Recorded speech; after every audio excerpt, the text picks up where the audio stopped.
কবিতাৰ শিৰোনাম অঘৰী। য'ত অঘৰী মানুহৰ ঠিকনা নাই, তাত মোৰ ঠিকনাই ঠাই সলায়। এঙা মৰি দি এটি সন্ধিয়াৰ জিলমিল জোনাকৰ আৱেশেৰে টিকি মিকি বাটচৰাটোত বহি কিছু জিৰণি লোৱা সময়তে অপৰিচিত হৃদয়খনে সপোনৰ দোলাত উঠি যায় বহু দূৰলৈ। বুকুৰ একুৰিয়ামত তৰাফুলীয়া মাছৰ উজান উঠা চাবলৈ হেতাও পৰা লগাই হৃদয়খনে। একুৰিয়ামৰ ভিতৰ চৰাত প্ৰেমৰ উৎসৱ পাতে তৰাফুলীয়া মাছৰ জাকটোৱে। যাযাবৰী সত্তাবোৰে আৱেগৰ ঢৌ বোৱাই কবিতা ৰচে। য'ত অঘৰী মানুহৰ ঠিকনা হেৰাই, তাতেই মোৰ ঠিকনাই কলিজা তৰাই।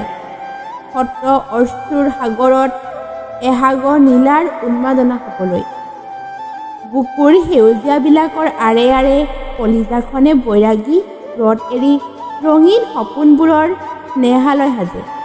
এপলক পাগৰ সদায় আৰু দূৰৈ ক'ৰবাত অঘৰী প্ৰেমৰ পুৱতি নদীখনিৰ বুট সৰিয়হ ফুলীয়া হৃদয়খনে এযোৰ জুৰীয়া মাছ হৈ সাঁতুৰি ফুৰে কোনোবা অচিনাকি সত্তাৰ বুকুৰ তাৰণাত, এমুঠি সঁচা ফচল হোৱাৰ তাৰণাত।